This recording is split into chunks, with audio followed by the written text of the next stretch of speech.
Picture this. Wimbledon. You know, the iconic green grass, the all-white outfits, that history. But 2025, something's missing. Yeah, a really fundamental part of the on-court scene. Exactly. For the first time in 148 years, no human line judges. Gone. Replaced by electronic line calling. Fully automated. It's a seismic shift. Yeah. So today, we're doing a deep dive into this, why it happened, how this tech actually works, and, well, some surprising glitches and reactions that have cropped up already. So let's unpack it. How did Wimbledon, the bastion of tennis tradition, actually get to this point, ditching the line judges? Well, the All England Lawn Tennis Club, the AELTC, they confirmed it last October. But it wasn't like a snap decision. No, CEO Sally Bolton mentioned a significant period of consideration and consultation, the main driver. They said it was about achieving maximum accuracy. Yeah, they felt the tech was finally sufficiently robust, as they put it. And importantly, it gives players the same conditions they're already playing under at loads of other tournaments. Yeah, so consistency across the tour, that makes sense. Still, that push for accuracy, it feels like the end of an era. I saw Malgorzata Gruzib from the Association of British Tennis Officials. She said there was a bit of sadness. Definitely. She acknowledged that sadness, the end of a tradition, but she also called it inevitable.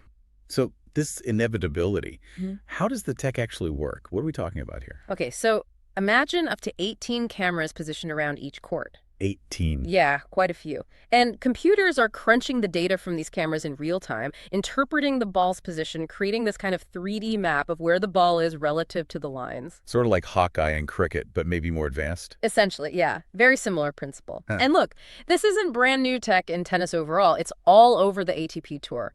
The Australian Open adopted it in 2021, the US Open in 2022. So Wimbledon was really the last major holding out, apart from the French Open on clay. Exactly. Okay, here's where it gets really interesting for me. This changes the game's feel, right? That whole challenge system, gone. Players can't question a human call anymore. Completely gone. No more dramatic pauses waiting for the big screen review. Even players like Federer, who wasn't keen at first, eventually came around to Hawkeye challenges. But this is different. No challenges at all. How are players and, ex-pros reacting? It's definitely mixed. Tim Henman, former British #1, he felt Wimbledon almost had to do it. He said it would look very bizarre not to, with it being everywhere else. Right, the consistency point again. Yeah. But he also flagged something important, that ecosystem of line judges. Where do future umpires get their start if not on the lines? It's a valid concern about the pathway. That's a good point. And I read they still have 80 MASH assistants. What do they do? Right, they're still there to support the chair umpire, help with ball changes, that sort of thing. And crucially, they're supposed to step in if the technology fails. Which isn't just theoretical, is it? It's already happened. Oh, yeah, very publicly. Just recently on center court, the system was deactivated in error, as they put it. Deactivated? How? On one side of the court. Yeah. For a whole game, it missed 3 calls. Apparently human error during setup. You're kidding. What happened then? Well, Anastasia Pavlyuchenkova was understandably furious. She said a game was basically stolen from her. The umpire, Nico Hellworth, he didn't even know the system was off on that side. Oh, wow. So total confusion. Complete confusion. They ended up having to replay points. The ALTC had to apologize, citing that human error. It really throws up questions about oversight, doesn't it? Absolutely. Oh. And are other players noticing issues? Yeah, seems so. Emma Raducanu apparently called some automated calls dodgy.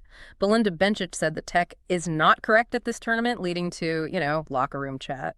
And the key thing, no challenges, no video replays, like in football, right? If the system says out, it's out. That's the current setup, which is why Pat Cash found it mind-boggling that the umpire couldn't overrule the tech, even when it seemed wrong in that Pavlyuchenkova match. So Pavlyuchenkova suggested video checks, like VAR. She did. It raises this huge question. What is the umpire's role now? If the tech is meant to be infallible, but clearly isn't always, should the umpire have more discretion? Or less?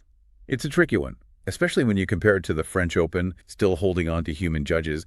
Gilles Moretin, the French Tennis Federation boss, insists on human control. A totally different philosophy playing out there. So wrapping this up, what does this all mean for you watching the tennis? Wimbledon's taken this massive leap for maximum accuracy, right? Kicked off a new era. Definitely a new era, but one that's already hit some pretty significant speed bumps, real-world problems right out of the gate. Yeah, and it really makes you think, doesn't it? What happens when the technology that's supposed to be perfect just isn't? Who actually gets the final say on court? And maybe, how do we keep that human element, that, I don't know, the fun of a good challenge in a sport that's becoming more and more automated? Something to ponder. For the latest tech insights, visit em360tech.com.